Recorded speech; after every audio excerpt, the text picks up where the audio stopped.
तुमची मी आहे आरजे श्रद्धा आणि सोलापूरमध्ये होणाऱ्या सगळ्याच घडामोडी मी तुमच्यापर्यंत नेहमी पोहोचवत असते. अशाच एका व्यक्तिमत्वाशी आज आपण बोलणार आहोत. इनफॅक्ट आपण त्यांच्याकडून मार्गदर्शन घेणार आहोत आणि नेहमीच जेव्हा मोठे मोठे प्रोफेसर किंवा डॉक्टरेट अचीव्ह केलेले लोक माझ्यासोबत असतात तेव्हा माझ्यासाठी ही एक पर्वणी असते की एका वेगळ्या क्षेत्रातलं नॉलेज आपल्याला सुद्धा मिळेल. सो सोलापूरमध्ये भरपूर वेगवेगळे कॉलेजेस वेगवेगळे इन्स्टिट्यूट आलेले आहेत आपल्याला माहिती, आणि सोलापूर आणि त्याच्या आजूबाजूला असलेल्या गावातल्या सगळ्या मुलांना नवीन पिढी जी आहे त्यांना घडवण्याचं काम ह्या सगळ्या संस्थांमार्फत होतं. अशीच आपल्या सोलापुरातली खूप जुनी अशी संस्था म्हणजे बिक्सी कॉलेज. बिक्सी म्हणल्यानंतर सगळ्या मुलांना माहिती आहे, बरेच मुलं तिथले ॲल्युमिनाय आहेत आणि त्यांच्याकडे खूप चांगल्या मेमरीज आहेत. तर त्या संस्थेबद्दलच आज आपण बोलणार आहोत आणि त्याचे principal doctor Anil Deshmane sir सध्या माझ्यासोबत स्टुडिओमध्ये. सर सध्या सगळ्यात आधी माय एफएमच्या स्टुडिओमध्ये तुमचं खूप खूप स्वागत. थँक्यू. एक छोटीशी जर्नी तुमचा आतापर्यंतचा जो अनुभव आहे तो आम्हाला जाणून घ्यायला आवडेल, काय सांगाल? मी डॉक्टर अनिल किसनराव देशमाने, प्राचार्य भारतरत्न इंदिरा गांधी कॉलेज सोलापूर. मी 1992 मध्ये तेरणा इंजिनिअरिंग कॉलेज उस्मानाबाद येथे कार्यरत होतो. नंतर योगायोगाने या फील्डमध्ये अपग्रेडेशन ठेवावं लागतं म्हणून ME करण्यात आलं. ME झाल्यानंतर PhD मी कंप्लीट केली. PhD केल्यानंतर 2012 मध्ये एक मला संधी आली की कुठेतरी प्रिन्सिपल होण्याची संधी आली आणि मी ती संधी ग्रॅब केली आणि मी तुळजाभवानी इंजिनिअरिंग कॉलेजमध्ये प्राचार्य म्हणून सिलेक्ट झालो. तिथं मला 2 वर्ष काम करण्याची संधी मिळाली. नंतर मी थोडंसं दुसऱ्या इन्स्टिट्यूटमध्ये जाण्याचा प्रयत्न केला आणि मी बार्शी इथे डॉक्टर तानाजी सावंत सरांच्या JSPM कॉलेजमध्ये प्रिन्सिपल म्हणून जॉईन झालो. तिथं मला 10 वर्ष काम करण्याची संधी मिळाली. नंतर मग थोडंसं मला असं विचार आला की आता थोड्याशा मोठ्या सिटीमध्ये जावं. अशा ह्या अनुषंगाने मी थोडासा एक डिसिजन घेतला की why not we should go to Solapur. मग मी सोलापूरला येण्याचा प्रयत्न केला. योगायोगाने माझे गुरु डॉक्टर शिवरकर सर त्यांनी असं सुचवलं की माझे एक स्टुडंट आहेत जे की आमच्या संस्थेचे अध्यक्ष रवींद्रजी गायकवाड सर, त्यांच्याकडे एक चांगल्या माणसाची गरज आहे, तर तू जाशील का? तर मी नक्कीच हो म्हणलं आणि त्यावेळेस मी रवींद्र गायकवाड सरांची भेट घेतली आणि सरांचं माझं थोडंसं फ्रिक्वेन्सी मॅच झाली आणि सरांनी मला ऑफर दिली. तर मी 5 सप्टेंबर 2024 दिवशी बिक्सी कॉलेजला प्रिन्सिपल म्हणून जॉईन केलं. वा, खूप छान. एवढा गाढा अनुभव, एवढे एक्सपिरियन्सेस. डेफिनेटली सर तुम्ही एक वेगळं रूप बिक्सीचं आता सोलापूरमध्ये साकारणार आहात आणि तिथल्या मुलांना नक्कीच याचा खूप चांगला फायदा होणार आहे. सर, बिक्सी किंवा भारतरत्न इंदिरा गांधी कॉलेज जे आहेत त्याबद्दल नवीन सांगायची गरज नाही, तो एक ब्रँड आहे सोलापूरमधला. आणि मॅनेजमेंट कॉलेजची सुरुवात त्यांनी केली होती. तिथे इंजिनिअरिंगच्या सगळ्या स्ट्रीम्स आहेत हे सगळ्यांनाच माहिती आहे. पण सध्या कॉम्पिटिशन इतकी आहे किंवा वेगवेगळ्या प्रकारचे कोर्सेस एवढे येत आहेत, तर त्या अनुषंगाने सध्या बिक्सीमध्ये मुलांसाठी कुठल्या कुठल्या स्ट्रीम्स आहेत, काय काय कोर्सेस आहेत, त्याबद्दल काय सांगाल? ॲज युजल ट्रॅडिशनल कोर्सेस जे म्हणतात ना की लाईक सिव्हिल इंजिनिअरिंग असेल, मेकॅनिकल असेल, इलेक्ट्रॉनिक्स टेलिकम्युनिकेशन असेल, इलेक्ट्रिकल असेल, कम्प्युटर सायन्स इंजिनिअरिंग असेल, ह्या सगळ्या स्ट्रीम तर आमच्याकडे आहेतच. बरोबर. त्याच्यासोबत डिप्लोमाचे 2 कोर्सेस आहेत ज्याच्यामध्ये इलेक्ट्रिकल आणि मेकॅनिकल आहे. ME कोर्स आहे ज्याच्यामध्ये सिव्हिल इंजिनिअरिंगमध्ये आहे. MCA कोर्स आमच्याकडे आहे. पण इंजिनिअरिंगमध्ये एक वेगळी एक ब्रांच म्हणून आहे, ती बायोमेडिकल इंजिनिअरिंग ब्रांच आहे. त्याचा अवेअरनेस बऱ्यापैकी लोकांना नाहीये. तर अर्धा इंजिनियर हा अर्धा डॉक्टर आम्ही घडवतो, ज्याच्यामध्ये की मोठ्या मोठ्या हॉस्पिटलमध्ये जो मेंटेनन्सचा पार्ट असतो तो हा बायोमेडिकल इंजिनियर करतो, जेणेकरून त्याला 50% बायोमेडिकलचं पण नॉलेज असतं आणि 50% इंजिनिअरिंगचं नॉलेज असतं. आणि मल्टी स्पेशालिटी हॉस्पिटलमध्ये प्रत्येक मल्टी स्पेशालिटी हॉस्पिटलमध्ये एक बायोमेडिकल इंजिनियर लागतो. आपण जर पाहिलं की सोलापूर किंवा मुंबई, पुणे या ठिकाणी मोठ्या मोठ्या हॉस्पिटलमध्ये जर आपण गेलात आणि तिथं जर चौकशी केली तर माझ्या बिक्सीचा एक तरी विद्यार्थी तुम्हाला तिथे सापडेल ज्याने ते करिअर त्याच्यात केलेलं आहे. क्या बात आहे. तर ही एक वेगळी आणि खूप इम्पॉर्टंट अशी स्ट्रीम आहे. जसं सरांनी सांगितलं की आजकाल सगळे खूप हेल्थ अवेअरनेस सगळीकडे चाललेला आहे. कोविड नंतर हॉस्पिटल्सची संख्या पण वाढली आहे आणि प्रत्येक हॉस्पिटल सध्या मल्टी स्पेशालिटी किंवा सुपर स्पेशालिटी सर्व्हिसेस देण्याकडे त्यांचा कल आहे. तर अर्थातच तिथे आपल्याला हा बायोमेडिकल इंजिनियर नक्की लागणार, जी स्ट्रीम सध्या बिक्सीमध्ये घडवली जाते आणि एक वेगळं करिअर मुलं आपली नक्कीच करू शकतात.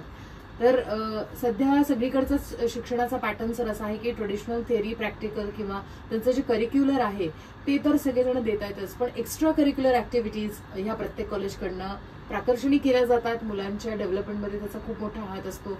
हे तुम्हाला माहिती असेलच. तर तसं बिक्सीमध्ये काय एक्स्ट्रा करिक्युलर आहे, काय सांगाल?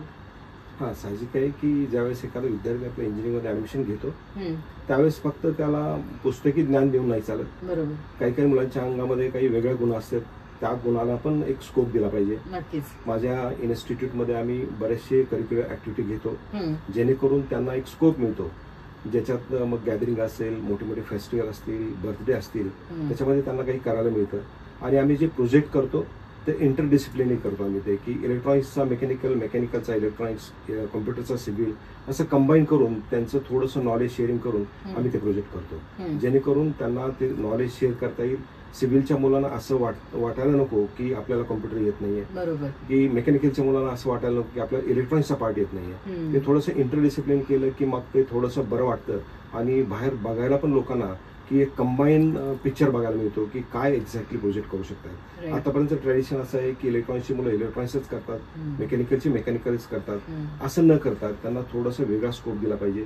आणि आमच्याकडे आम्ही असा भर देतो की इलेक्ट्रॉनिक्सची मुलं असतील तर इलेक्ट्रॉनिक्सच्या वेगवेगळ्या सेक्टरमध्ये आम्ही त्यांची एक टूर काढतो, त्याच्यामध्ये त्यांना शिकायला मिळतं की फक्त पुस्तकी ज्ञान घेऊन नाही चालत, की त्याला प्रॅक्टिकल नॉलेज खूप इम्पॉर्टंट आहे. आणि इंजिनिअरिंगमध्ये ज्याचं प्रॅक्टिकल नॉलेज चांगलं आहे तो खरा इंजिनियर बनतो, त्याच्यावर आमचा थोडासा भर आहे. आमच्या अध्यक्ष साहेबांनी आमच्याकडे एक थोडीशी वेगळं पॅटर्न राबवलं यावर्षी, की आपण बघतोय की ज्यावेळेस जॉबसाठी मुलं वेटिंग करतात तर जॉबची लाईन असते हजारोमध्ये.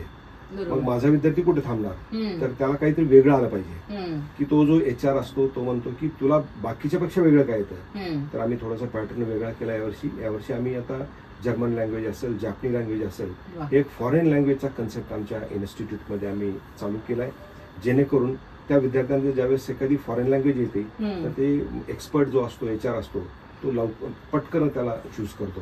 कारण काय आपण पाहतो की ज्या काही मोठ्या कंपनी, मल्टीनॅशनल कंपनी आहेत त्या इंडियामध्ये स्टेबल नाही आहेत, त्या फॉरेन कंट्रीमध्ये असतात. मग या लोकांना जर बाहेर पाठवायचं असेल आणि त्यांना थोडंसं नॉलेज येत असेल जर्मन लँग्वेजचं तर ते प्रिफर करतात.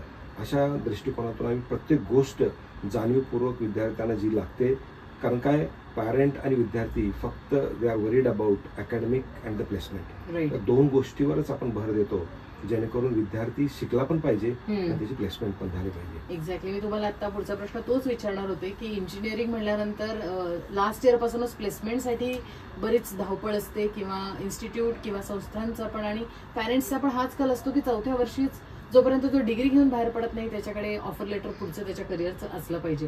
आणि त्या अनुषंगाने तुम्ही विद्यार्थी तर नक्कीच सर्वांगीण घडवता, त्यांची पर्सनॅलिटी एक्स्ट्रा करिक्युलर या ह्याच्यानी पण डेव्हलप होते, फॉरेन लँग्वेज पण त्यांना आहे. तर सध्या म्हणजे आपल्या बिक्सीकडनं कुठल्या कुठल्या कंपन्यांमध्ये प्लेसमेंट्स आहे किंवा कशी हिस्ट्री आहे, काय सांगाल? आता माझा विद्यार्थी ज्यावेळेस प्लेसमेंटला थांबतो तसं मल्टीनॅशनल कंपनी असेल, HCL असेल, IBM असेल, इन्फोसिसचा असेल, बऱ्याचशा अशा मल्टीनॅशनल कंपन्या आहेत ज्याच्यामध्ये बरीचशी मुलं प्लेस झालीत. स्पेशली असं पाहिलं तर एस्टॅब्लिशमेंट हे माझ्या इन्स्टिट्यूट 2006चं आहे. आतापर्यंत 1000 विद्यार्थी आमचे फॉरेन कंट्रीमध्ये आहेत, त्यांचा पण आम्ही फीडबॅक घेतो, त्यांचा पण आता एक आम्ही ग्रुप तयार करतोय, जेणेकरून आताचे जे विद्यार्थी आहेत त्यांना पण फॉरेनचं कल्चर काय आहे हे पण कळावं आणि त्यांना काय अपॉर्च्युनिटी आहेत ह्या पण कळाव्यात. कारण काय बायोमेडिकलचा जो विद्यार्थी आहे आणि तो फॉरेनमध्ये ज्यावेळेस गेला त्याला खूप मोठी अपॉर्च्युनिटी मिळते, त्या अनुषंगाने आपण त्या गोष्टी करतो. पण मला एक सांगावंसं वाटतं की ज्यावेळेस आपण प्लेसमेंटचं किंवा नोकरीचं बोलतो ना त्यावेळेस विद्यार्थ्याला बोलता आलं पाहिजे, ही सगळ्यात मोठी गोष्ट आहे. आपण विचार करतो मल्टीनॅशनल कंपनीचा आणि आपल्याला जर इंग्लिश बोलता येत नसेल तर मल्टीनॅशनल कंपनी आपल्याला घेणार नाही, कारण मल्टीनॅशनल कंपनीचा कस्टमर असतो तो थ्रू आउट वर्ल्ड असतो, तो काही इंडियाचा नसतो आणि त्याला फक्त काही हिंदी बोलून चालत नाही, त्याला इंग्लिश येणं गरजेचं आहे. तरी आमच्या कॅम्पसमध्ये आम्ही ज्यावेळेस एखादा विद्यार्थी फर्स्ट इयरला आमच्या कॅम्पसमध्ये येतो, सेकंड इयर पासून आम्ही त्याला इंग्लिश बोलण्यासाठी कंपल्सरी करतो आणि इंग्लिश स्ट्रॉंग करण्यासाठी आम्ही कम्युनिकेशन स्किलचे लेक्चर पण घेतो, जेणेकरून त्याचं इंग्लिश कम्युनिकेशन चांगलं होईल आणि तो सहजासहजी बोलला पाहिजे. आता त्याच्यात आणखीन एक गोष्ट आली पाहिजे की स्टेज डेअरिंग आली पाहिजे. तर आम्ही सेकंड इयर पासूनच ते आपण पर्सनॅलिटी डेव्हलपमेंटवर थोडासा फोकस करतो, जेणेकरून तो सहजासहजी 10-20 लोकांमध्ये पण बोलू शकला पाहिजे. या गोष्टी आम्ही केल्यामुळे त्या प्लेसमेंट बाबतीत आम्हाला एवढी काही चिंता करायची गरज नाही, कारण काही विद्यार्थी एकदा बनला तो स्वतःहून बोलतो आणि स्वतःहून प्लेस करून देतो. नक्कीच सर, खूप छान इन्साइट्स आहेत, खूप छान विजन आहेत आणि त्या पद्धतीने इथे मुलं घडवली जातात.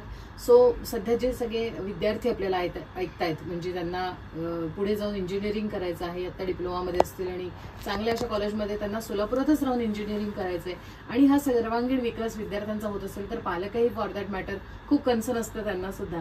तर अशा सगळ्या विद्यार्थी आणि पालकांना तुम्ही एक काय संदेश द्याल MyFM वरून? मला एवढंच सांगायचं आहे की ज्या आता मी पाहतोय माझ्या इन्स्टिट्यूटमध्ये बरीचशी मुलं आहेत, ती खूप रुरल एरियामधून आहेत आणि आपण बघतोय की आपला एरिया असा काही एवढा असा पैशाने गडगंच नाही आहे. बरोबर.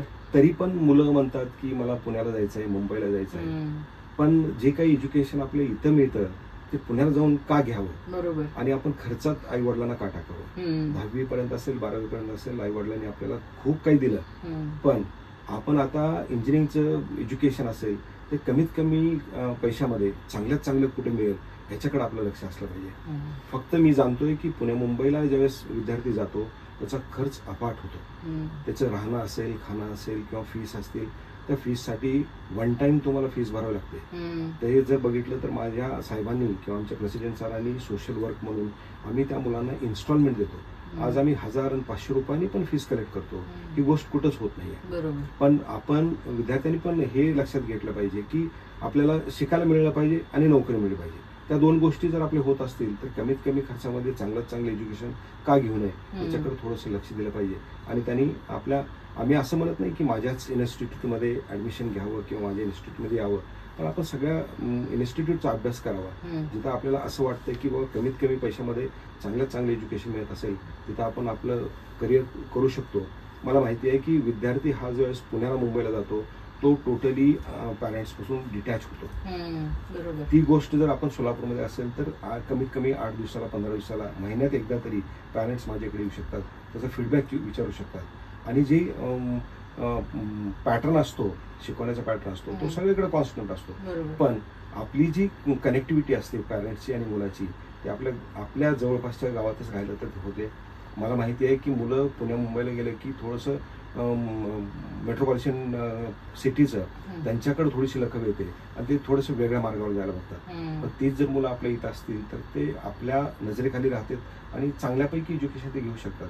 तुमचा राहिला प्रश्न की प्लेसमेंटचा, तुमच्याकडे आम्ही इतकं करून घेतोय की थर्ड इयरच्या लेवललाच तुमच्या हातात एखादा जॉब असेल. आता बायोमेडिकल इंजिनिअरिंगला तर आमच्या थर्ड इयरच्या मुलांनाच प्लेसमेंट असते, थर्ड इयरलाच प्लेसमेंट असते. कारण काय त्याची डिमांड इतकी आहे की आजकाल आपण बघतोय की एखादा डॉक्टर असा हॉस्पिटल काढत नाही तर 3-4 डॉक्टर येऊन असं मल्टी स्पेशालिटी काढतात आणि त्याच्यात तो इंजिनियर लागतोच. ह्या अनुषंगाने थोडंसं आपण विचार करावा. मला माहिती आहे की मुलं पुण्या मुंबईला गेल्यावर थोडीशी फास्ट बोलतात, चांगलं जास्त इंग्लिश बोलतात, ही गोष्ट आहे, पण आपल्याला बाकी गोष्टी पण त्याच्यासोबत करायला हरकत नाही.